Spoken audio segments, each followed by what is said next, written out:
The chandeliers didn't just light the room. They exposed everyone in it.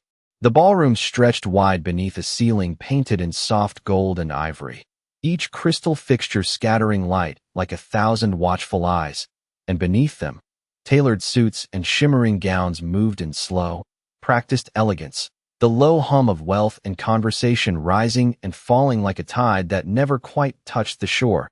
And at the center of it all stood Ethan Caldwell, glass of aged bourbon in hand, posture relaxed, expression sharpened by years of being the man no one questioned, the man whose name sat etched into buildings, into contracts, into futures. And tonight was no different. Tonight was his night. Another charity gala under his foundation's name. Another room full of people who measured their words carefully when they spoke to him. Another stage where his presence alone carried weight. And yet it wasn't the donors or the board members or the press that caught his attention. It was the woman who didn't belong, not by the silent rules everyone else obeyed, not by the quiet codes stitched into designer fabric and polished shoes. She stood near the edge of the room as if she had stepped into the light by accident. Her dress simple, clean but unremarkable, her posture straight but not rehearsed, her presence calm in a way that didn't ask for permission, and beside her, a small boy no older than 5, his hand wrapped around hers, his gaze steady as he took in the room without awe, without fear, as if he had already decided none of this mattered. And that was what made Ethan notice, not the woman herself at first, but the absence of reaction from the child, because children in rooms like this either stared or shrank, they whispered or clung, they were overwhelmed by the noise of wealth even when it tried to sound soft. But this boy simply watched, and then Ethan's attention shifted fully, curiosity sharpening into something closer to amusement, because now others had begun to notice too, the subtle turn of heads, the quiet flickers of judgment passing between guests like a shared language, and someone near Ethan leaned in just enough to be heard without being seen, asking under their breath who she was, and no one had an answer, which in a room like this was answer enough, and Ethan let out a quiet chuckle, the kind that started in the chest and carried just enough volume to ripple outward, drawing attention without demanding it. And when his eyes met hers, there was a pause, a single moment where the room seemed to narrow between them, not because she challenged him, not because she looked away, but because she didn't react at all, and that, more than anything, felt like a disruption, like a note played out of key in a song he had heard his entire life. And so he did what men like him often did when faced with something they couldn't immediately categorize. He reduced it, turned it into something smaller, something easier to control, his smile widening just slightly as he lifted his glass, gesturing lightly toward her as if acknowledging a harmless curiosity. "You know," he said, his voice smooth, measured, carrying just enough for those nearby to catch it. "I don't remember adding open seating to the guest list." And the line landed exactly the way he expected, a ripple of soft laughter spreading outward, not loud enough to disrupt the elegance of the room, but clear enough to mark the boundary he had just drawn. And a few people turned fully now, their eyes settling on her with that familiar mix of pity and dismissal, as if she had accidentally wandered into a place that would quietly correct itself. And Ethan watched, waiting for the response he had seen 100 times before, the flinch, the apology, the quick retreat into the shadows. But it didn't come. Instead, she remained still, her hand tightening slightly around the boy's, not in fear, not in embarrassment, but in something steadier, something intentional. And she didn't speak, didn't defend herself, didn't offer an explanation. She simply stood there, and in that silence, something shifted, so subtle most wouldn't notice it, but Ethan did, because, for the first time in a long time, his words hadn't produced the expected result, and before he could adjust, before he could decide whether to press further or let it fade, the boy moved, just a small shift forward, his eyes lifting to meet Ethan's directly. And there it was again, that same stillness, that same absence of reaction. But now it was clearer, sharper, and something about it made the air feel slightly heavier, like a question that hadn't been asked yet, and Ethan felt it. A flicker of something he couldn't immediately name, irritation, curiosity, something else entirely, but he dismissed it just as quickly as it came, because rooms like this didn't reward hesitation, they rewarded control, and so he turned slightly, letting the moment dissolve into the flow of the evening, letting conversation pull him back into its current, letting laughter reclaim its place. And yet, even as he moved on, even as another guest stepped forward to speak to him about numbers and expansion in the future, his mind didn't fully follow, because somewhere behind the practiced ease of his expression, an image lingered: the boy's face. The way his gaze hadn't shifted, hadn't lowered, hadn't sought approval, or offered apology, and Ethan told himself it was nothing, just an odd moment in a long night, just a detail that would fade the way all insignificant things did.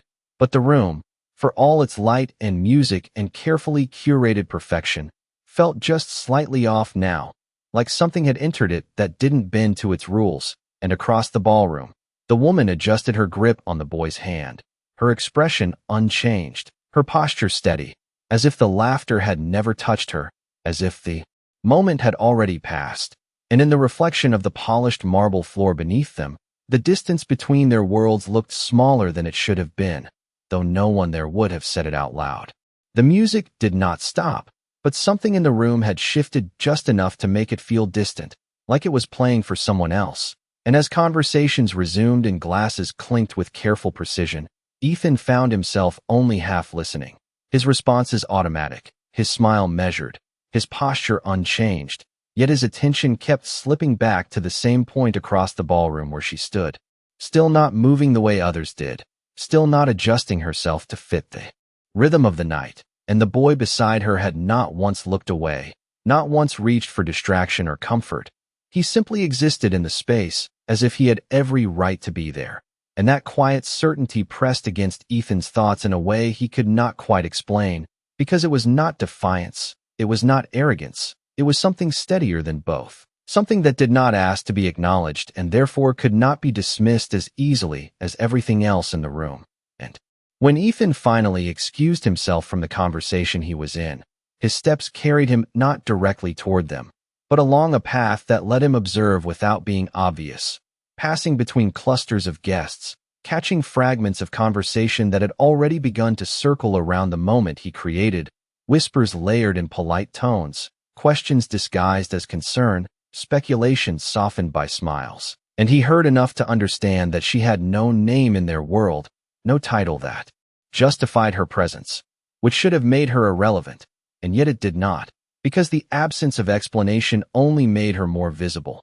And as he drew closer, he noticed something else, something smaller, quieter, the way her hand rested over the boy's fingers, not gripping, not guiding, just there, a point of contact that felt less like protection and more like acknowledgement, as if they were standing side by choice rather than necessity. And for a brief moment, Ethan considered walking past them entirely, letting the night move forward without giving the moment any more weight than it deserved. But that flicker of unease returned, sharper now, and it pushed him to stop just within speaking distance, close enough that his presence alone would be felt. And this time when he looked at her, there was no audience required, no performance to maintain, just the two of them within the noise of everything else. And still she did not speak first, did not offer the explanation that would have resolved the imbalance he had created earlier, and that silence again demanded something from him, something he was not used to giving. So he tilted his head slightly, his tone softer, but still edged with that same controlled confidence. "You seem comfortable for someone who is clearly not on the list." And the words hung there, less sharp than before, but no less deliberate. And for the first time, she responded, not with defensiveness, not with apology, but with a calm that felt almost out of place in a room built on performance. "Comfort does not require permission," she said, her voice even, steady, carrying no trace of tension. And it was not the content of her words that caught him off guard. It was the absence of reaction behind them, as if she was not responding to him at all, but simply stating something that existed regardless of his presence. And Ethan felt that same flicker again, stronger now, something that did not align with the control he was used to holding. And before he could respond, the boy shifted slightly, his small hand loosening from hers just enough for him to take a step forward. And now he stood directly in front of Ethan, close enough that the difference in height was undeniable. Yet there was no hesitation in his posture, no uncertainty in the way he held himself, and his eyes lifted again, meeting Ethan's without strain, without the instinct to look away that most children had been taught early. And in that moment, something about the symmetry of their faces, the angle of the jaw, the set of the eyes, brushed against Ethan's awareness in a way that felt almost familiar, but too fleeting to grasp, like a memory that refused to fully surface. And Ethan exhaled slowly, dismissing the thought as coincidence, because that was easier, because that required no adjustment, and he shifted his attention back to the woman. "You should be careful," he said, his voice lower now, less for the room and more for the space between them. "Places like this do not forgive mistakes." And again, she did not react the way he expected. She did not shrink from the warning or challenge it. She simply nodded once, as if acknowledging something. "Already understood. That depends on who you believe is making the mistake," she replied. And for a brief second, Ethan almost smiled, not out of amusement this time, but out of recognition that the conversation was no longer following the pattern he controlled, and that realization should have ended it, should have prompted him to step back into the role he had built so carefully. But instead, he lingered, because now there was something else at play, something quieter and more persistent. And he found himself looking at the boy again, really looking this time, not as an extension of her presence, but as something separate, something that held its own space. And the longer he held that gaze, the more that earlier flicker pressed against him, not strong enough to form into certainty, but enough to leave a trace. And the boy did not smile, did not frown, did not offer anything that could be interpreted as challenge or submission. He simply stood there, and that stillness unsettled Ethan in a way he could not explain, because it did not fit into any of the roles he understood. And for the first time that evening, he felt the need to step away, not because he had been dismissed, but because the moment itself had shifted beyond his control. And as he turned, the room seemed to close back around him, conversation reclaiming its place, laughter smoothing over the edges of what had just occurred. But the image followed him, the woman who did not bend, the child who did not react, and the silence that had refused to break the way it should have. And across the ballroom, as the night continued to unfold in its carefully structured rhythm, Nia Brooks adjusted her posture slightly, her hand returning fully to Noah's, her expression unchanged, as if nothing of significance had happened at all, while Ethan Caldwell moved deeper into the crowd, surrounded by voices that praised him, agreements that reinforced him, and a world that reflected him perfectly. Yet for the first time in years, something within that reflection felt incomplete, like a detail missing from a picture he had believed was finished. The laughter had already been absorbed by the room, folded into the polished rhythm of the evening as if it had never happened. But for Ethan, it did not fade. It lingered in a way that felt quieter than sound and heavier than memory. And as the gala carried on with its curated elegance, he found himself moving through it without truly being part of it. His responses precise, his nods timed, his presence still commanding the attention it always had. Yet beneath that surface, something kept pulling him backward, not toward the woman herself, but toward a detail he had not fully understood, something small and easily dismissed, yet impossible to ignore once noticed. And it followed him even as he stepped into a quieter section of the ballroom, where the noise softened into a distant hum and the lighting dimmed just enough to create the illusion of privacy. And he reached for another drink, more out of habit than need, his fingers tightening slightly around the glass as his mind replayed the moment again. Not the words, not the laughter, but the stillness that followed, the absence of reaction that had disrupted the pattern he had relied on his entire life. And as he stood there, the reflection of the room stretched across the dark surface of the nearby window, city lights flickering beyond it like distant signals. And in that reflection, something caught his eye, not directly, but through the layered image of glass and movement, a brief alignment of shapes that should not have mattered, and yet it did, because in that split second, he saw the outline of the boy again, not physically in front of him, but imprinted in his memory. And this time, the familiarity did not feel fleeting. It pressed forward with more clarity, not enough to form a conclusion, but enough to demand attention. And Ethan exhaled slowly, setting the glass down with more force than necessary, as if grounding himself in something tangible could dismiss the thought. But it did not. Instead, it sharpened, and without fully deciding to do so, he turned, his gaze cutting back across the room, searching, not for her presence, but for confirmation of what he could not yet name. And when he found them again, still near the edge, still untouched by the current of the evening, something in his posture shifted, subtle but real, and this time he did not approach, he observed, his eyes narrowing slightly as he focused on the boy, really focused now, tracing the lines of his face, the way his expression held, the quiet steadiness that did not match the rest of the room. And then he saw it, not as a full realization, but as a pattern, the angle of the cheek, the set of the brow, the way the eyes held their shape even in stillness. And it was not identical, not exact, but it was enough to create a question that refused to stay buried. And Ethan felt something tighten in his chest, not panic, not fear, but a disruption of certainty, something he had not experienced in a long time, because his world had always been built on clarity, on defined outcomes, on information that could be controlled and verified. And this was none of those things. This was instinct, and instinct was unreliable, and yet he could not ignore it. And as he stood there, watching, the boy shifted slightly, turning his head just enough for the light to catch his profile more clearly, and in that moment, the resemblance sharpened, not into proof, but into possibility, and Ethan's jaw set, his thoughts moving faster now, searching for a framework that could explain what he was seeing, something logical, something that fit within the boundaries of his understanding, and none of it held, because the simplest explanation was the one he was least willing to consider, and that resistance only made the question stronger.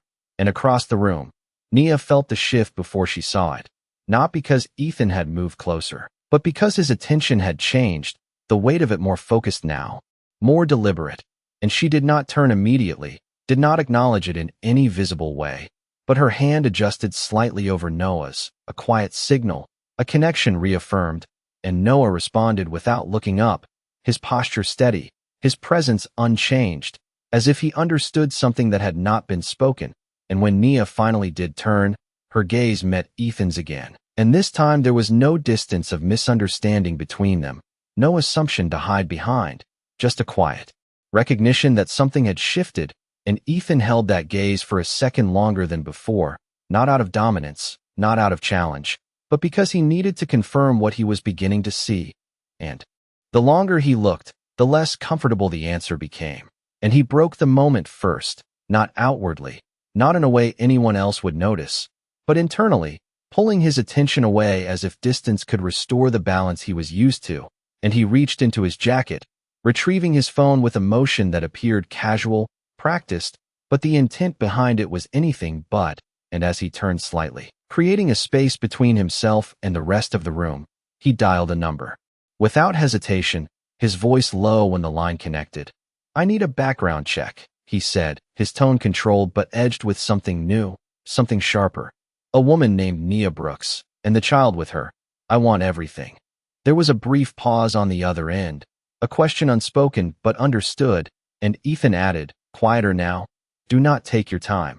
And when he ended the call, the room felt different again, not because anything had changed outwardly, but because he had shifted from observation to action, and that was a space he understood, a space where uncertainty could be managed, where questions could be answered, where control could be reestablished. And yet, even as he slid the phone back into his pocket, his gaze lifted once more, drawn back to the same point across the room. And this time, when he looked at Noah, it was no longer with curiosity, no longer with casual interest, but with a focus that carried weight, because now the question had taken form. And once a question like that existed in Ethan Caldwell's world, it did not disappear, it expanded, it demanded resolution. And across the ballroom, beneath the same chandeliers that had lit the room from the beginning, Nia Brooks stood exactly as she had before, her posture steady, her expression calm, her silence intact. But now the space between her and Ethan was no longer defined by class or perception. It was defined by something far more dangerous, a truth that had not yet been spoken, but had already begun to move. The music rose again, fuller now, as if the room itself was trying to reclaim control, the strings swelling just enough to fill the spaces where silence had lingered too long. And Ethan Caldwell stepped back into the center of it with the same measured precision that had built his entire world, his shoulders squared, his expression composed, every movement aligned with the image he had spent years perfecting. And yet beneath that polished surface, something had shifted in a way no one else could see. Because while the room continued to orbit around him, his attention no longer moved with it. It stayed anchored to a single point, a single question that refused to dissolve. Into the background, and as another executive approached him with a firm handshake and a conversation about expansion, Ethan responded exactly as expected, his voice steady, his tone confident, his answers sharp and decisive. But even as he spoke, his mind ran parallel to the exchange, tracking details, reconstructing timelines, testing possibilities against the structure of logic he trusted more than instinct. And none of it aligned cleanly. Not yet, because there were gaps, too many variables, too many unknowns. And Ethan did not operate in unknowns. He eliminated them. He reduced them until only certainty remained. And that process had already begun, quietly, efficiently, the moment he made that call. Because in his world, information did not wait. It arrived, and it arrived fast. And as if on cue, the subtle vibration in his pocket broke through the layered noise of the ballroom. And he paused just long enough to excuse himself, stepping away from the conversation with a nod that suggested urgency without explanation. And as he moved toward the quieter corridor just beyond the main hall, the light shifted slightly, softer, less performative, and for the first time that evening, there was no audience, no expectation, just the steady rhythm of his own breath and the weight of what he was about to confirm. And when he pulled his phone from his pocket, the message was already open. The information delivered with the same precision he demanded in every aspect of his life. And he read it once, quickly, then again, slower, his eyes narrowing as the details settled into place. Nia Brooks, no criminal record, no affiliations that connected her to the circles he moved in. Employment history modest, consistent, nothing that explained her presence at the gala. And then the next line, the one that held his attention longer than the rest, Noah Brooks, age 5, no listed father, and Ethan's jaw tightened almost imperceptibly, because the absence of a name was not just a detail, it was a space, and spaces like that did not exist without reason. And he continued reading, each line adding structure to the question that had already taken root, the timeline aligning in a way that felt less like coincidence and more like inevitability. 5 years, just under, and Ethan's mind moved backward without permission, pulling fragments from memory, a night he had not thought about in years, a face that had not lingered long enough to matter at the time, or so he had believed, because his world had always been forward-focused, always moving, always building. And anything that did not fit into that trajectory had been left behind without hesitation, without reflection. And yet now, standing in the quiet edge of a room built on his success, that past moment did not feel distant, it felt immediate, as if it had been waiting for this exact point to resurface. And Ethan exhaled slowly, his hand lowering slightly as the phone remained in his grip, the screen still lit with information that had not yet fully settled into understanding. Because while the data was clear, the implication was not something he could process as easily, not something that fit within the boundaries he had set for himself. And for the first time in a long time, Ethan Caldwell did not have control over the narrative unfolding around him. And that realization did not come with panic. It came with focus, sharper, more deliberate, because uncertainty was not something he avoided. It was something he dismantled. And as he lifted his gaze from the screen, the reflection in the glass panel beside him caught his attention, his own image staring back, composed, unchanged, and yet the man in that reflection was no longer standing in the same certainty he had been just moments before. And Ethan straightened slightly, his posture resetting, his expression tightening just enough to reestablish the control he was known for, because whatever this was, whatever it meant, it would be handled the same way everything else in his life was handled, with precision, with intention, and without hesitation. And as he stepped back into the ballroom, the transition was seamless, the shift invisible to anyone watching, the CEO returning to his domain exactly as expected. But now there was a difference in the way he moved, a purpose beneath the surface that had not been there before, and his eyes found them again almost immediately, as if the space itself guided him. Nia Brooks standing where she had been, unchanged, unshaken, her presence still quiet against the backdrop of curated elegance, and Noah beside her, his small frame steady, his gaze still carrying that same unspoken certainty. And this time, when Ethan looked at him, there was no distance left in the observation, no room for dismissal, because the question had already taken form, and the information in his hand had begun to shape it into something far more concrete. And as he crossed the room, the distance between them closing with each measured step, the noise of the gala seemed to recede, not because it had lessened, but because his focus had narrowed, and when he finally stopped in front of them, there was no pretense left in the moment, no performance, no audience that mattered, just three people standing in a space where the truth had not yet been spoken, but could no longer be ignored. And Ethan's voice, when he spoke, was lower than before, stripped of the earlier amusement, carrying something heavier, something more deliberate. "We need to talk," he said, not as a suggestion, not as a request, but as a statement that acknowledged the shift that had already begun. And for a brief moment, the room seemed to hold its breath around them, the light from the chandeliers falling across their faces in the same steady glow. And Nia Brooks looked at him, her expression unchanged, her posture still, grounded in that same quiet strength, and she did not answer immediately, did not rush to fill the space his words had created, because she did not need to. And in that silence, the balance between them shifted. Once more, not in volume, not in visibility, but in something deeper, something that neither of them could step away from now, because the truth, once it began to move, did not stop. For a moment, the world narrowed to the space between them, the light from the chandeliers falling in steady lines across polished marble and tailored fabric, the low hum of the gala continuing as if nothing had shifted, and yet everything had, because the words Ethan had just spoken did not belong to the version of him the room knew.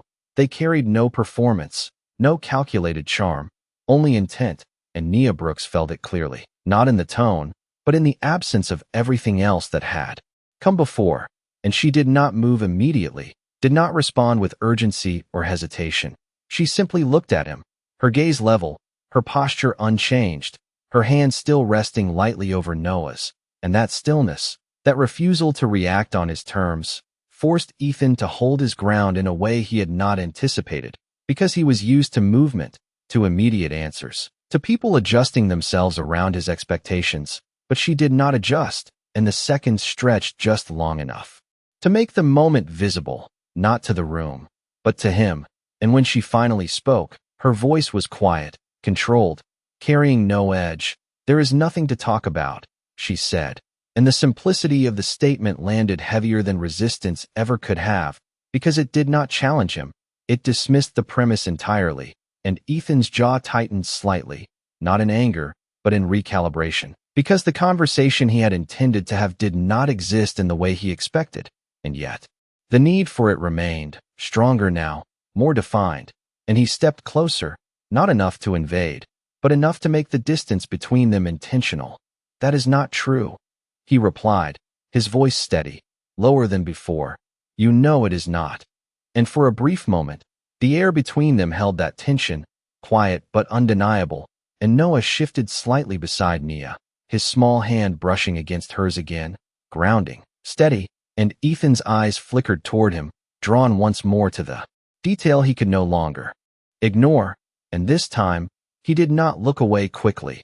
He let the recognition sit, let it settle into something more solid. And when he looked back at Nia, there was no ambiguity left in his expression, only focus, and she saw it, understood it without needing it explained, because she had known this moment would come, not tonight, not like this, but eventually, because truth did not disappear simply because it was left unspoken. And she exhaled slowly, not out of frustration, not out of fear, but as if aligning herself with something she had already accepted long ago.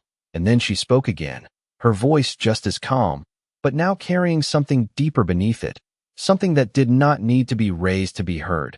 "You already made your choice," she said, and the words landed with a quiet precision that cut through the controlled environment around them, because they were not about the present. They were not about the moment in the ballroom. They were about something earlier, something that had already happened, and Ethan felt it immediately, the shift in direction, the conversation moving into territory he did not yet fully understand, and that lack of clarity pressed against his control in a way that demanded resolution. "I do not remember making any choice involving you," he said, and the statement was honest, but incomplete, because it relied on the assumption that everything significant in his life had been acknowledged at the time it occurred, and Nia's gaze did not waver, did not soften. She simply held it, letting the weight of his words settle before answering. "Exactly," she said, and there was no accusation in her tone, no raised emotion, just a quiet confirmation that what he did not remember had still happened, and Ethan felt something shift again, not externally, not in the room, but internally, a recognition that the information he had received, the timeline he had begun to piece together, was not just theoretical, it was real, and it existed independently of his awareness. And for a moment, he did not speak, not because he had nothing to say, but because the structure of the conversation had changed, and he needed to understand it before he responded. And that pause, that rare moment of silence from him, did not go unnoticed by Nia, but she did not fill it.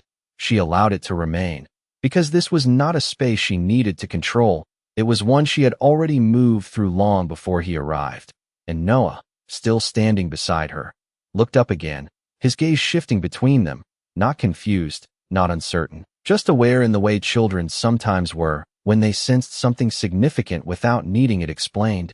And Ethan noticed that too, the way the boy remained steady, unaffected by the tension that had begun to form, and it reinforced the realization that had already taken hold. And when Ethan finally spoke again, his voice carried less assumption and more intent. "How long have you known?" he asked. And it was not a complete question, not yet, but it was enough, and Nia understood it fully, because she had been expecting it, and she did not answer immediately, not to delay, not to control, but because the answer itself was not simple, not in what it meant, not in what it would change. And when she did speak, her voice remained even, but there was a weight to it now, something that had been carried quietly for years, since the beginning, she said. And the words settled between them with a finality that did not need emphasis, and Ethan felt the impact of that more than anything else that had been said, because it confirmed what he had already begun to understand, that this was not new, that this had existed long before tonight, long before the gala, long before he had even thought to question it. And that realization shifted the balance again, because it meant that while he was just now stepping into this truth, she had been living with it, shaping her life around it, without him. And for the first time since he had approached her, Ethan did not immediately respond, not because he could not, but because the weight of that difference had not yet settled into something he could act on. And across the ballroom, the music continued, the lights remained steady, the conversations flowed as they always had, but in the space between Ethan Caldwell and Nia Brooks, the night had changed in a way that could not be undone, because the truth, once acknowledged, did not return to silence. The silence after her answer did not feel empty. It felt complete, as if something that had been circling the edges of the night had finally landed between them, solid and undeniable. And Ethan Caldwell stood there for a moment longer than he should have, not because he lacked words, but because the ones he would normally use did not fit here. They did not hold the same weight against a truth that had existed without his knowledge, without his permission, and that realization pressed against him in a way that was unfamiliar, not overwhelming, but persistent, like a shift in gravity he had not yet adjusted to. And the room around them continued to move, voices rising and falling, glasses catching light, footsteps gliding across marble, yet none of it touched the space they occupied, because what had been set in motion could not be absorbed back into the surface of the evening. And Ethan's gaze moved again, not out of habit now, but with intention, settling on Noah, and this time he did not search for resemblance. He accepted it, not fully, not as a conclusion, but as something that no longer needed to be questioned at its core. And that acceptance did not bring clarity, it brought consequence, because if what he was beginning to understand was true, then everything that followed would have to be addressed. And Ethan Caldwell did not leave things unresolved. He did not allow variables to exist without definition. And yet, as he looked back at Nia, it became clear that this was not something he could define on his terms alone, because she had already built a reality that did not include him, a life that had moved forward without waiting for his acknowledgement. And that imbalance shifted the dynamic between them in a way that could not be corrected with authority or wealth or influence. And for the first time that evening, Ethan's voice, when it came, carried something quieter beneath it, something that did not rely on control. "Why did you not tell me?" he asked. And the question was simple, direct, but it held more than curiosity. It held the expectation that there had been a moment, an opportunity, a choice that had been withheld from him. And Nia heard it clearly, understood what lay beneath it, and she did not answer immediately, not because she was searching for words, but because the answer itself had never been about explanation. It had always been about decision. And when she spoke, her voice remained steady, but now there was a layer beneath it, something shaped by time rather than emotion. "You were not there to tell," she said, and the words were not sharp, not accusatory, but they carried a truth that did not soften for comfort, and Ethan felt it land, not as a rejection, but as a correction, because it removed the assumption that he had been part of the equation at all, and that distinction mattered. It reframed the question entirely, and for a moment, he did not respond, his mind moving quickly, reconstructing the timeline with this new perspective, testing it against what he remembered, and the gaps that had once seemed insignificant now felt deliberate, not in her actions, but in his absence. And that realization did not sit easily, not because it challenged his authority, but because it existed outside of it. And as he stood there, the weight of that absence became more defined, not just as a missed moment, but as a pattern, something he had not considered because it had never required his attention before. And across from him, Nia did not shift, did not adjust. She remained grounded in the same quiet certainty that had carried her through the night, through the years that had led to this moment. And Noah, still beside her, looked between them again, his gaze thoughtful in a way that did not match his age, but also did not feel out of place, as if he had learned early to read the spaces between words. And Ethan noticed that too, the awareness, the calm, and it added another layer to the realization forming in his mind. Because this was not just about a past he had overlooked, it was about a present that had been built without him, shaped by decisions he had not made, by experiences he had not been part of, and that distance could not be erased simply by acknowledging it now. And Ethan exhaled slowly, his posture shifting just enough to reflect the recalibration happening beneath the surface, because whatever came next would not follow the patterns he was used to. It would require something different, something he had not yet defined. And when he spoke again, his tone carried that shift, subtle but present. "I would have been there," he said. And it was not a statement of certainty, not entirely, but it was the closest thing he could offer in that moment, a reflection of what he believed to be true within the framework he understood. And Nia's gaze did not change, did not soften or harden. She simply held it. And when she responded, her words did not challenge him. They clarified the distance between what he believed and what had been. "You were not," she said, and the simplicity of it removed any space for argument, because it was not about intention, it was about reality.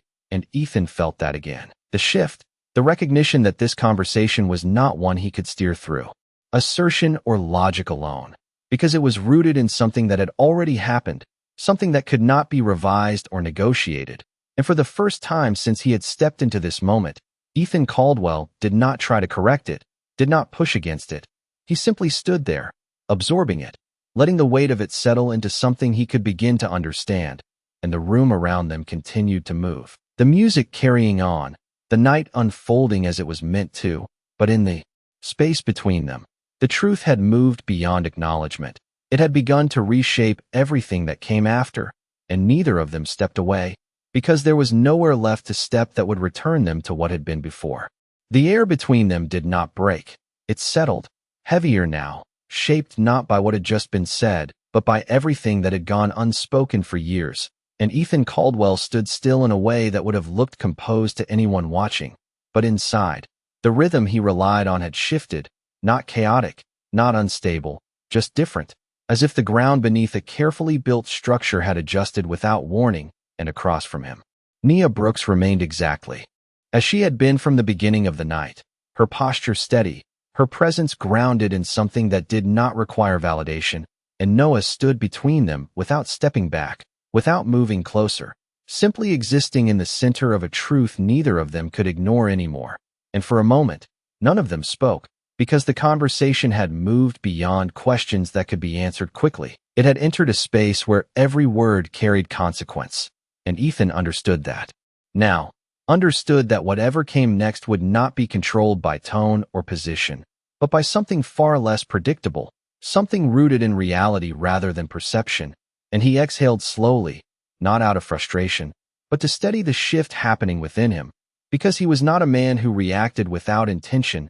He adapted, he assessed, he moved forward, and that instinct remained, even here, even now. And when he spoke again, his voice was measured, but stripped of the edge it had carried earlier. "Where do you live?" he asked, and it was not a demand, not quite, but it carried an assumption that the next step required proximity, required access, required a continuation beyond this room, and Nia's gaze did not change, but something in her expression tightened just slightly, not visibly enough for most to notice, but enough to signal a boundary, and she shook her head once, slow, deliberate. "That is not something you need to know," she said, and the response did not escalate the moment. It contained it, redirecting it without force, and Ethan felt that shift immediately.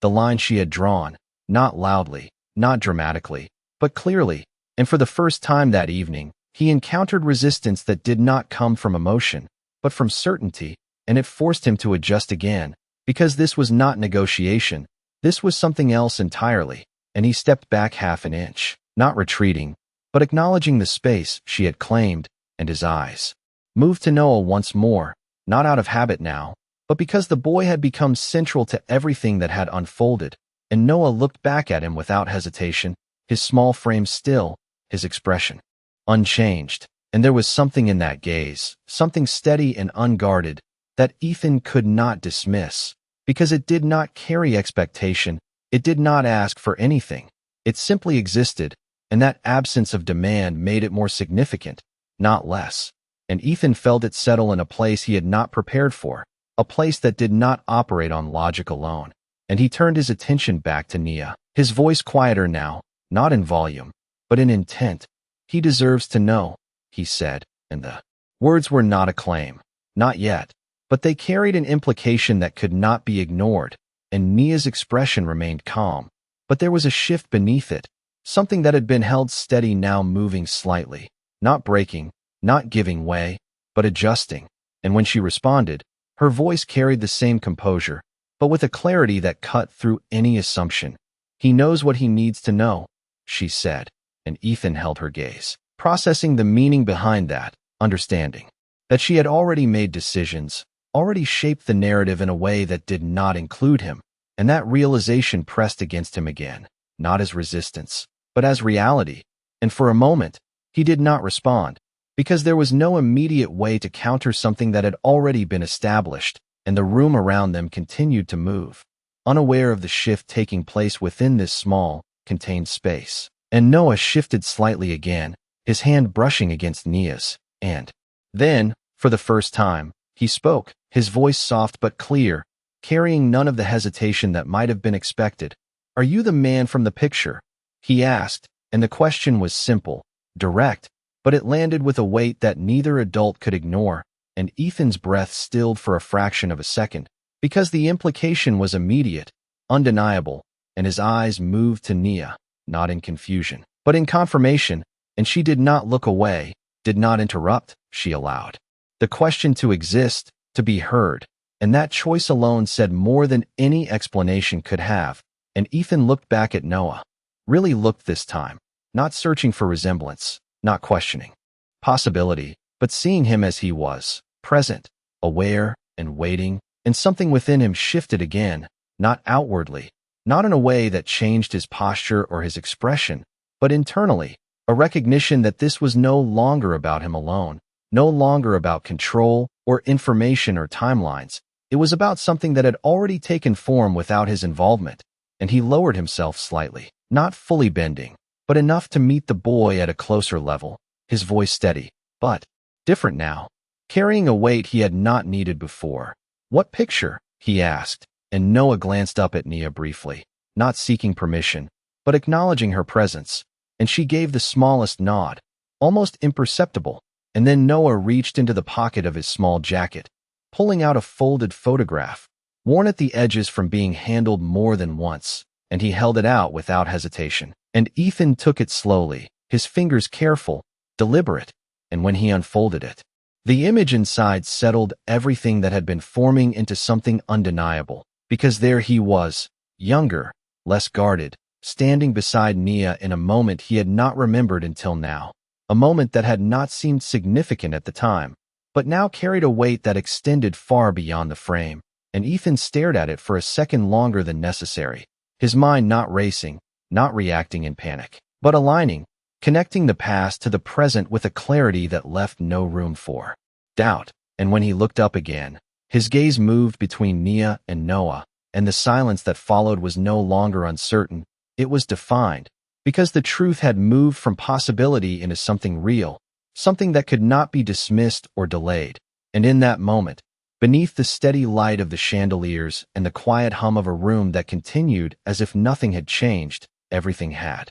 The photograph did not move, but everything around it did, the light shifting across its surface as Ethan's hand held it steady, the edges worn, the image simple, unfiltered, a moment captured without intention, and yet it carried more weight than anything else in the room, because it did not argue, it did not explain, it simply existed, and in that existence, it connected two timelines that had never been meant to meet again, and Ethan Caldwell stood there, his gaze fixed on the image, not searching for confirmation anymore, but absorbing what was already undeniable, the younger version of himself, less guarded, less precise, standing beside Nia Brooks in a moment that had not seemed important then, a moment that had not required memory, and now it stood between them like something unfinished, something that had been left behind without closure.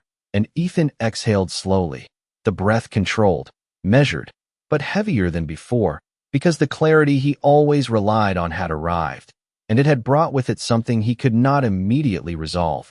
And when he lifted his eyes from the photograph, the room returned in fragments, the sound of music, the low murmur of conversation, the glint of glass and light. But none of it held the same structure it had moments ago, because the foundation beneath it had shifted, and across from him, Nia Brooks remained still, her expression unchanged, her posture steady. But there was something in her eyes now, not tension, not relief, but a quiet acknowledgement that the moment she had carried alone for years was no longer hers alone, and Noah stood beside her, watching, not with impatience, not with confusion, but with a calm awareness that did not match the weight of what had just unfolded. And Ethan lowered the photograph slightly, his fingers still holding it carefully, as if releasing it too quickly might undo what it had just made clear. And when he spoke, his voice was quieter than before, not weaker, but stripped of everything unnecessary. "When was this taken?" he asked, and the question was not about the date alone. It was about the gap between then and now, about the space where everything had happened without him. And Nia did not hesitate this time, because this part of the story had never been uncertain. 6 years ago, she said, her tone even, steady, and Ethan's mind moved quickly, aligning that timeline with the information he had received, with the age of the child standing in front of him, and the connection settled fully now, no longer a possibility, no longer a question, but something real, something that could not be undone or ignored.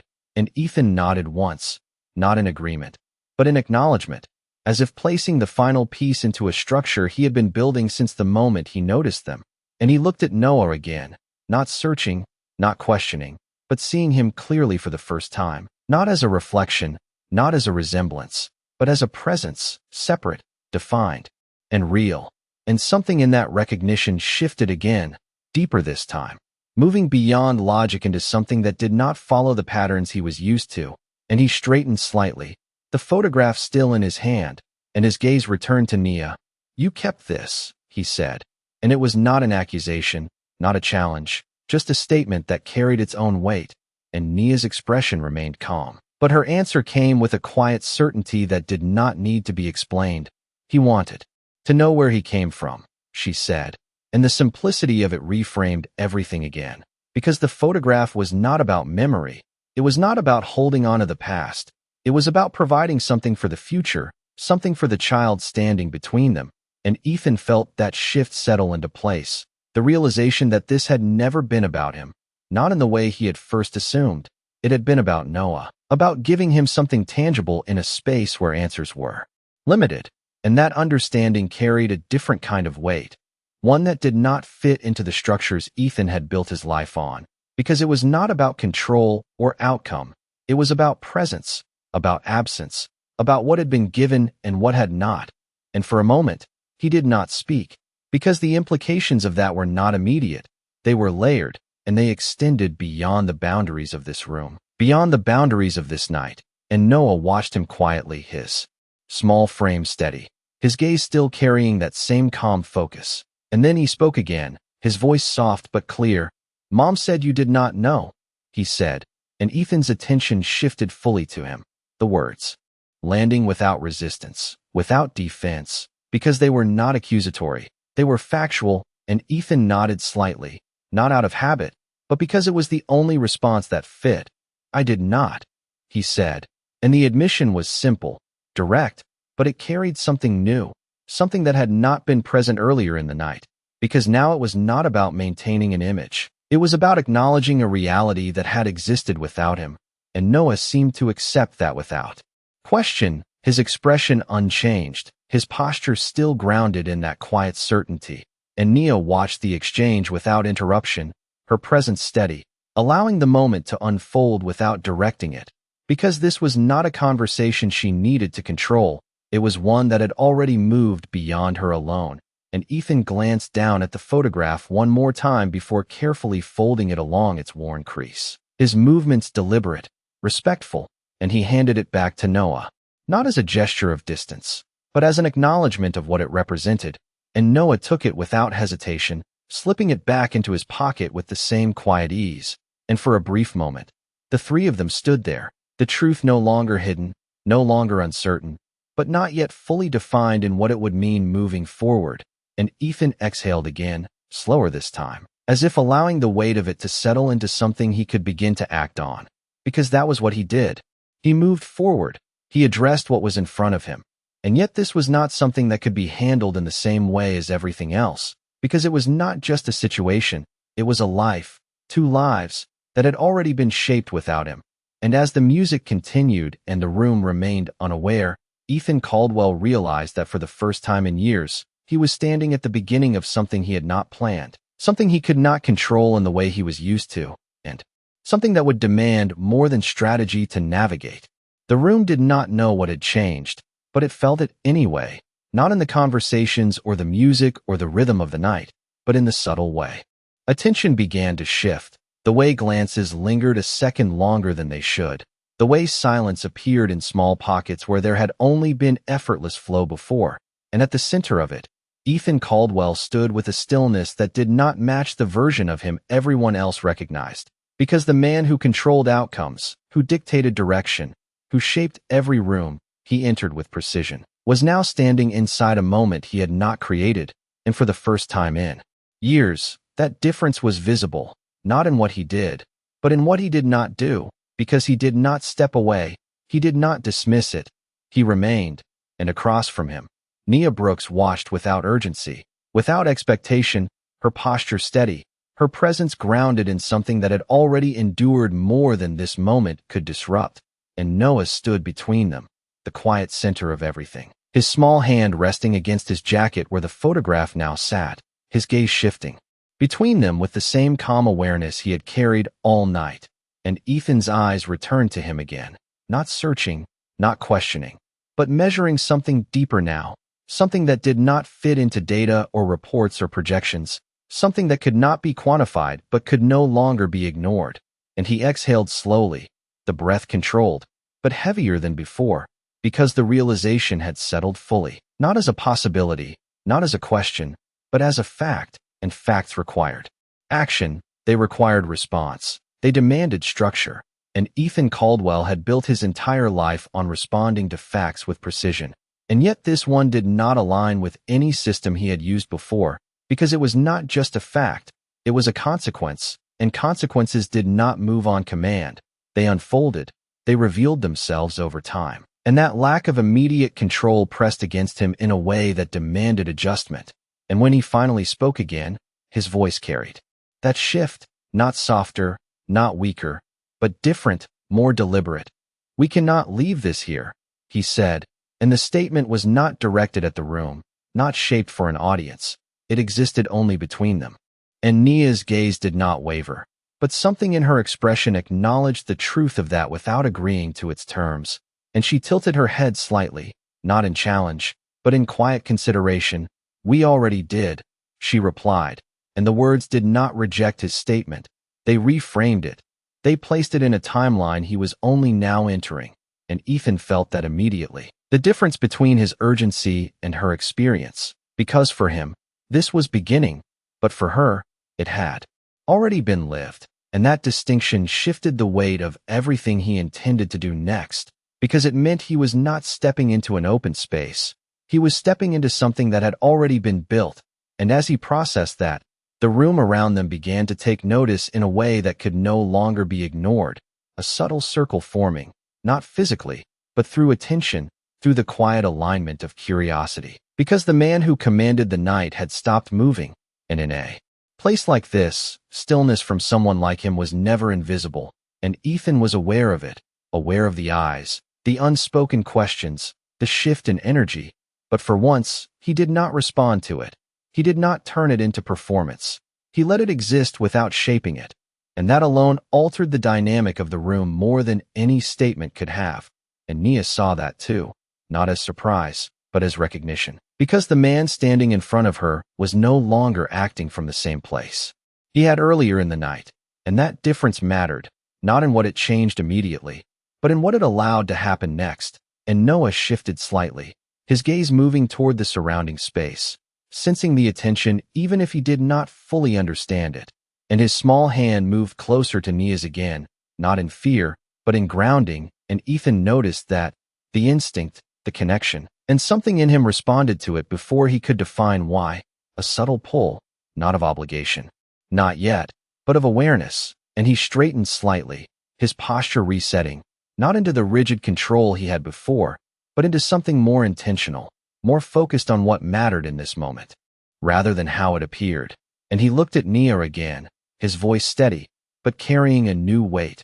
"I am not asking to change what you have built," he said, and the words were chosen carefully, not as negotiation, but as acknowledgement, and Nia held his gaze, measuring that statement not by its phrasing, but by what stood behind it, and she did not respond immediately, because she understood what he was doing. He was adjusting, recalibrating, moving from control to recognition, and that shift was not something she dismissed, but it was not something she accepted without consideration either.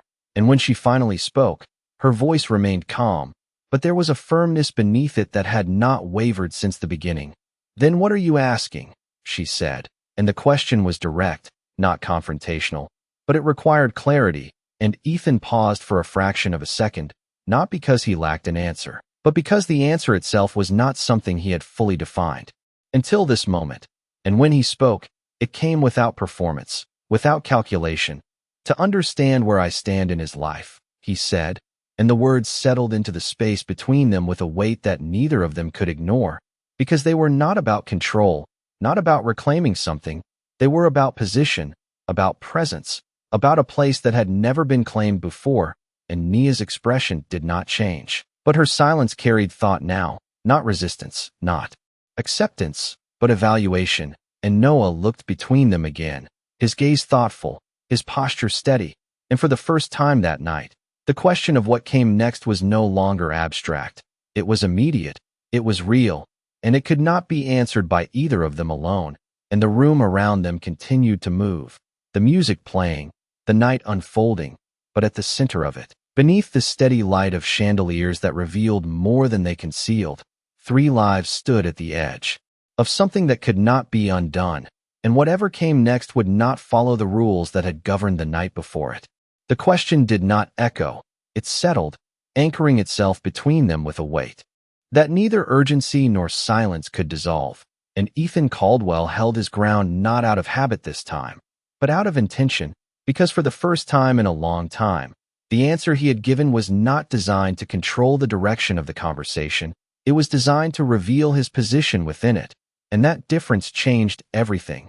Not outwardly, not in the way the room would recognize, but in the way the moment unfolded, slower now, more deliberate, as if each second required acknowledgement before it could pass. And Nia Brooks stood exactly as she had from the beginning, her posture steady, her presence grounded, but her silence now carried a different weight, not distance, not dismissal, but evaluation, because the question he had answered was no longer theoretical, it was immediate.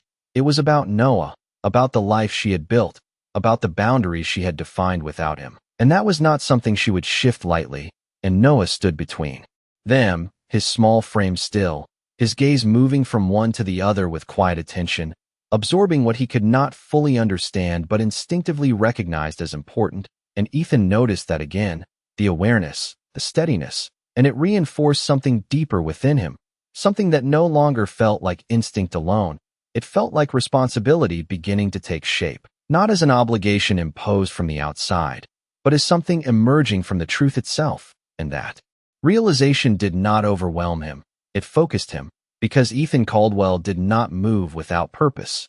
And now, for the first time in this situation, purpose was beginning to form, and he exhaled slowly, his posture adjusting just enough to reflect that shift, not rigid, not performative, but grounded.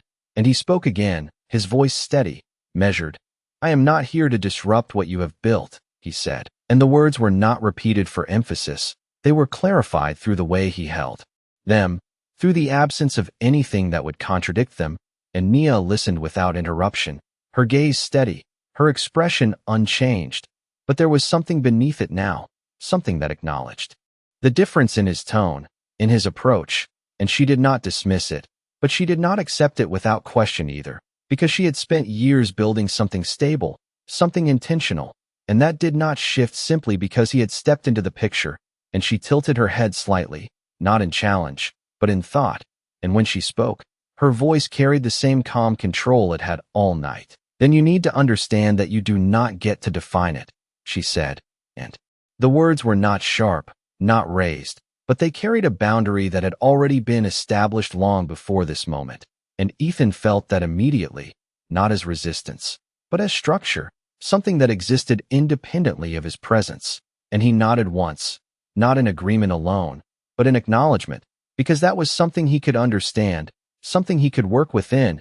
And for a moment, neither of them spoke, because the conversation had reached a point where the next step required more than words. It required alignment. And alignment did not happen instantly. It formed, it adjusted, it settled over time. And Noah shifted slightly, his hand brushing against Nia's again. And then he looked up at Ethan, his gaze direct, unguarded, and he asked, "Are you going to stay?" And the question was simple, but it carried a weight that cut through everything else, because it was not about the past, not about explanations or timelines. It was about the future, about presence, about something that had not yet been decided. And Ethan felt that immediately, the shift from understanding to action, from recognition to commitment. And he did not answer right away, not because he did not have an answer, but because this one required more than instinct, more than reaction. It required intention. And for the first time that night, he allowed himself that moment, that space to choose his words carefully, not for effect, not for control, but for truth. And when he spoke, his voice carried that weight, steady, clear. "If you will let me," he said, and the response did not assume, it did not claim. It left space for something he had not controlled before, and that alone marked a shift that neither Nia nor Noah missed. And Nia's gaze held his for a second longer, measuring the difference, not in what he said, but in how he said it. And she did not respond immediately, because this was not a decision that could be made in a moment, not one that could be shaped by the environment around them. And she exhaled slowly, her posture remaining steady, her presence grounded in the same quiet strength that had carried her through everything before this. And when she spoke, her voice was calm, but firm. "This is not something you step into tonight," she said. And the words were not rejection, they were reality. And Ethan understood that, not just intellectually, but in the way it settled into him. Because this was not a situation that could be resolved with a single decision. It was something that would unfold over time, something that required consistency, something that required more than intention alone, and he nodded again, slower this time, because the acknowledgement was deeper, more complete, and for a moment, the three of them stood there, the space between them no longer defined by uncertainty, but not yet resolved into anything concrete, and the room around them continued to move, the music rising, the conversations flowing, the night carrying on as it always had, but at the center of it, something had changed in a way that could not be undone, because the truth had not only been revealed, it had been accepted, and acceptance, once it took hold, did not fade. It remained, shaping everything that came after. And as Ethan Caldwell stood there, no longer just the man who controlled the room, but the man who had stepped into something he could not control, he understood that whatever came next would not be defined by what he had built before, but by what he chose to build now. And for the first time that night, that choice did not feel like power. It felt like responsibility. The music swelled again, brighter now, as if the room itself was trying to reclaim the narrative that had quietly slipped from its control, but something had already shifted too deeply to be covered by sound or light, and Ethan Caldwell felt it clearly, not in the way others looked at him, not in the way conversations resumed around him, but in the way he stood within it all, no longer centered in the same effortless dominance he had carried at the start of the night, because the moment that had unfolded had not only revealed something about the woman and the child before him, it had revealed something about him, something he could not step away from now. And as the seconds passed, the stillness between them settled into something steadier, less fragile, more defined, and Nia Brooks watched him without urgency, her posture unchanged, her presence grounded in the same quiet strength that had carried her through every part of this moment. And Noah stood beside her, his small hand still near hers, his gaze shifting between them with calm attention, and Ethan lowered his shoulders slightly, not in surrender, but in adjustment, because the path forward was no longer about asserting control. It was about understanding how to exist within something he had not built, and that required a different kind of discipline, one he had rarely needed before. And for a brief moment, he glanced around the room, not to escape, not to disengage, but to take in the environment he had once commanded so easily, the polished faces, the curated smiles, the quiet calculations behind every interaction, and he saw it differently now, not as a system he controlled, but as a backdrop that no longer held the same weight it had just an hour earlier. And when his attention returned to Nia, his voice carried that shift, steady, deliberate. "Then tell me what comes next," he said, and the question was not framed as a directive, not shaped by expectation. It was open, and that alone marked a difference that could not be ignored. And Nia held his gaze, her expression calm, but thoughtful now, because the answer to that question did not belong to him alone. It did not belong to her alone. It existed in the space between them, shaped by what had already been lived and what had yet to be decided. And she exhaled slowly, not out of hesitation, but as if aligning her response with something deeper than the moment itself. "Nothing changes tonight," she said, and her voice was even, but firm, and the words did not reject him.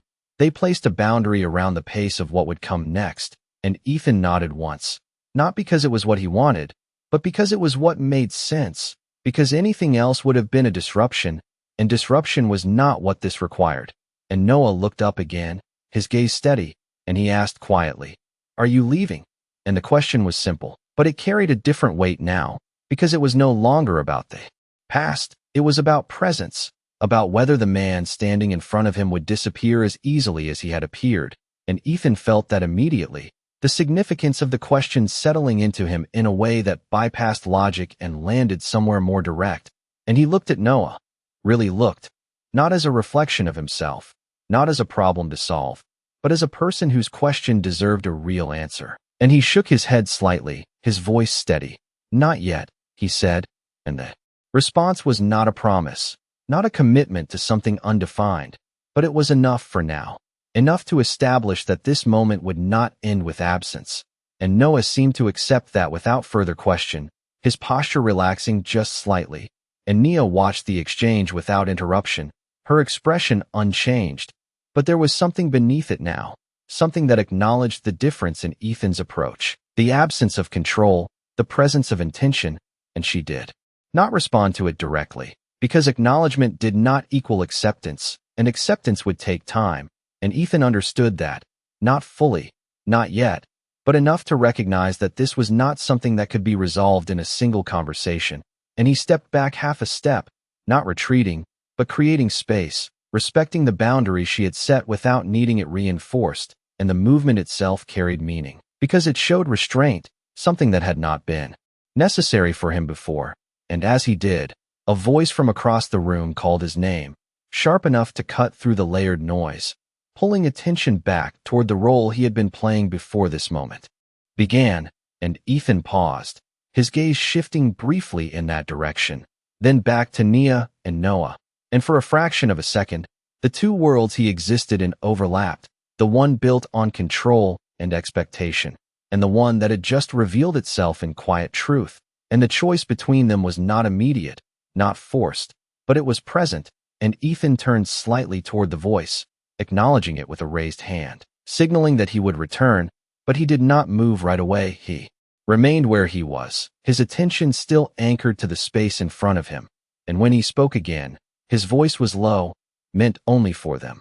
"This is not finished," he said, and the words were not a demand, not a claim.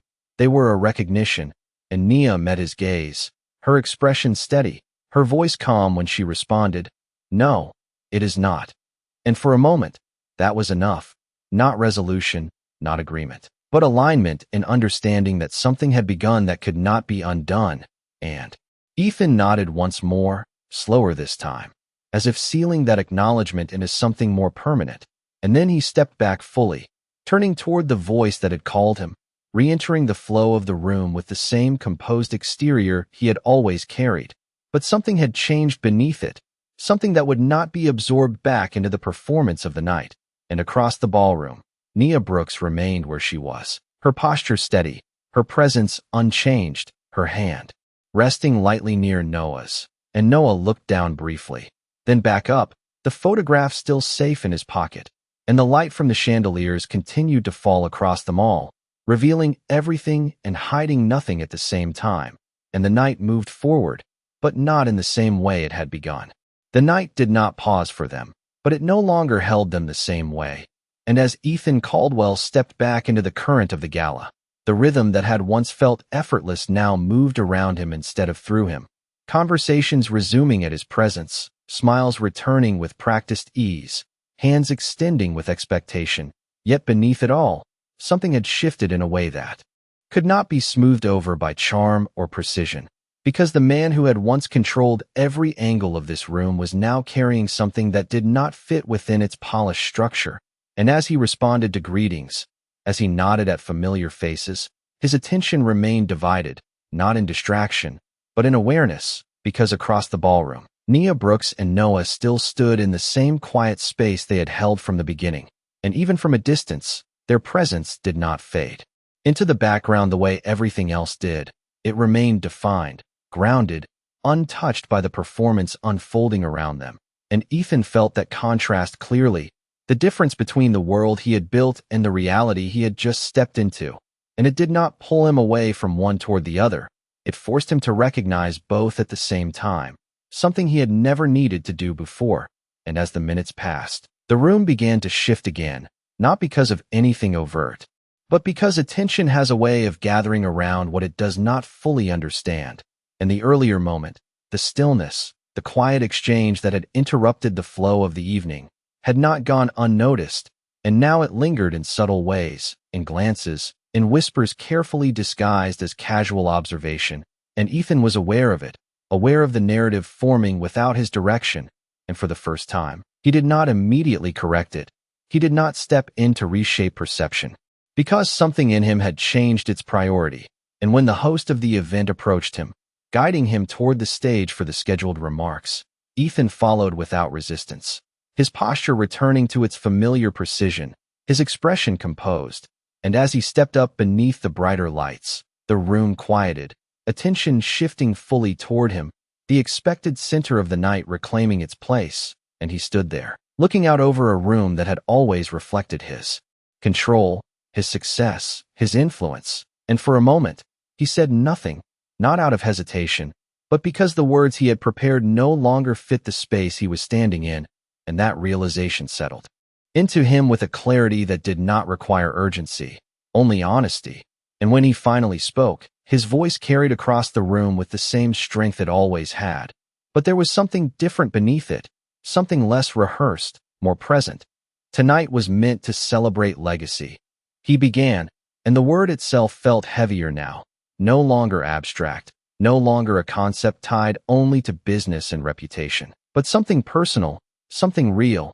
And he paused briefly, not for effect, but because the meaning of it had shifted in real time, and the room listened, attentive, unaware of the full context behind his words, and Ethan's gaze moved, not randomly, not searching, but intentionally, finding Nia and Noah across the crowd, and holding that point for a second longer than necessary, grounding himself in what had changed. And then he continued, his voice steady, but carrying a depth it had not held before. But legacy is not built in boardrooms alone, he said, and the statement landed differently than the others that had come before it, not as a polished line, but as something more reflective, something that had been shaped by the moment rather than prepared for it. And a subtle shift moved through the audience, not confusion, but attention, because the tone had changed, and Ethan did not rush to fill that space. He let it settle, let the words carry their own weight, and then he added, quieter but no less clear, sometimes it is built in the spaces we overlook, in the moments we do not recognize when they happen. And the room remained silent, not out of discomfort, but because something in the statement required processing, and Ethan's gaze remained steady, not scanning, not performing, but anchored. And for the first time, the speech was not about reinforcing his image, it was about acknowledging something beyond it. And as he concluded, he did not return to the expected structure, did not pivot back to numbers or achievements. He simply stepped back, allowing the applause to rise without controlling its direction. And as he moved down from the stage, the room responded as it always did, with admiration, with approval, but something beneath it had shifted, something that could not be fully named, and Ethan moved through the crowd again. But this time, his steps carried him in a different direction, not toward the center, not toward the next conversation, but back toward the edge, back toward the space that had changed everything. And when he reached Nia and Noah again, he did not speak immediately. He did not interrupt the quiet they had maintained. He simply stood there, present, and Nia looked at him, her expression unchanged, but her gaze held a recognition of what had just happened, not the speech itself, but the shift behind it. And Noah looked up as well, his eyes steady, his posture unchanged, and Ethan exhaled slowly, not as a release, but as a grounding. And when he spoke, his voice was low, meant only for them. I meant what I said, he told Noah, and the simplicity of the statement carried more weight than anything he had said on stage, because it was not for the room, it was for this moment, for this connection, that had only just begun to take shape. And Noah held his gaze for a second, then nodded once, small but certain, and Nia watched, her expression calm. But her silence now carried something different, not distance, not resistance, but consideration, because what had begun as a disruption had become something else, something that could not be dismissed or ignored. And as the night continued around them, unchanged on the surface, beneath it, something had been set into motion that would not fade. With the music or the lights, something that would extend far beyond this room, because legacy, once redefined, did not return to what it had been before. The night began to soften at its edges, not in sound or light, but in the way moments started to settle into memory, the sharpness of the evening easing into something quieter, more reflective. And Ethan Caldwell stood there beside Nia Brooks and Noah, no longer at the center of attention, no longer framed by expectation, just present in a space that had redefined itself without permission. And for a moment, none of them spoke, because there was nothing left to prove, nothing left to reveal, only something left to decide. And the weight of that did not rush them, it steadied them. And Ethan looked at Noah again, not with uncertainty now, not with calculation, but with a clarity that had taken shape through everything that had unfolded. And in that clarity, something settled into place within him, not as a reaction, not as an impulse, but as a choice. and he understood that whatever came next would not be defined by what he said in this room, or even what he did tomorrow. It would be defined by what he continued to do long after this moment faded from everyone else's attention, and that realization did not intimidate him. It grounded him, because for the first time, the direction forward was not about expansion or growth or influence. It was about consistency, about presence, about showing up in a way that could not be measured in the terms he had always relied on. And he exhaled slowly, his shoulders lowering just slightly as the last traces of performance left him. And when he spoke, his voice was quiet, but clear. "I am not asking for anything tonight," he said, and the words were not strategic, not shaped to persuade. They were simply true, and Nia watched him, her gaze steady, her expression unchanged. But there was something in the silence she held now that acknowledged the difference, because she could see it, not in his words alone, but in the way he carried them, in the absence of urgency, in the respect for the boundaries she had set. And she did not respond immediately, because she did not need to. And Noah shifted slightly, his hand brushing against hers again, grounding, steady, and he looked up at Ethan with that same calm awareness. And there was no question this time, no uncertainty, just a quiet presence that did not require explanation. And Ethan met his gaze, not as a man trying to solve something, but as someone who had finally recognized what stood in front of him. And for a moment, the distance between them did not feel defined by time or absence. It felt like something that could be crossed, not instantly, not easily, but intentionally. And Nia exhaled slowly, her posture remaining steady, her presence grounded in the same quiet strength that had carried her through every part of this story. And when she finally spoke, her voice was calm, but firm. "This does not change who he is," she said, and the words were not defensive, not protective in a way that excluded him.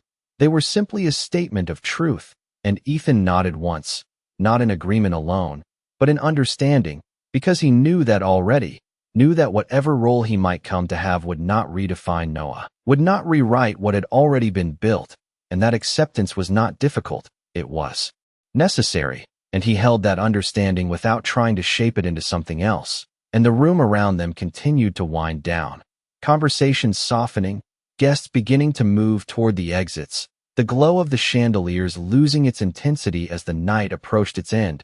And in that quieter atmosphere, the moment between them felt less like a disruption and more like a beginning, not loud, not dramatic, but steady. And Noah reached into his pocket again, his small fingers brushing against the folded photograph, and he did not take it out this time.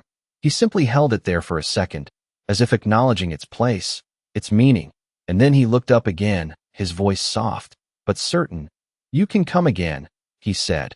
And the words were simple, but they carried something that neither Ethan nor Nia dismissed, because they were not permission, not exactly, but they were not rejection either. They were something in between, something that left space open without defining it completely. And Ethan felt that immediately, the significance of it settling into him in a way that did not require analysis. And he nodded, slower this time, his voice steady when he responded. "I will," he said, and there was no promise layered beneath it, no conditions, just intention. And Nia watched the exchange, her expression calm, her silence thoughtful, and she did not interrupt, did not correct, because this was not something that needed to be controlled in the same way everything else had been. This was something that would unfold on its own terms. And she turned slightly, her hand resting more firmly over Noah's, and without another word, she began to walk toward the exit, not abruptly, not in retreat, but with the same quiet certainty she had carried from the beginning. And Noah followed beside her, his steps steady, his gaze lifting briefly back toward Ethan before returning forward. And Ethan did not move to stop them, did not call after them, because he understood now that this was not a moment to hold on to. It was a moment to respect. And he stood there as they walked away, the distance between them increasing, not as a loss, but as a space that would be filled differently in time. And the doors of the ballroom opened, letting in the cooler air from outside, the city lights visible beyond. And as Nia and Noah stepped through, the night seemed to shift once more, quieter now, more grounded. And Ethan remained where he was for a moment longer, the room behind him, the future in front of him, And for the first time in years, he did not measure the distance between those 2 points. He simply acknowledged it, because legacy, he understood now, was not something declared in a speech or built in a single night. It was something lived, moment by moment, choice by choice. And as he finally turned, moving toward the exit himself, not in pursuit, but in alignment with something new, the man who had entered the room at the beginning of the night was no longer the same man stepping out of it. Because somewhere between the light and the silence, between the laughter and the truth, he had found something he had not been looking for, and it had changed everything without needing to announce it.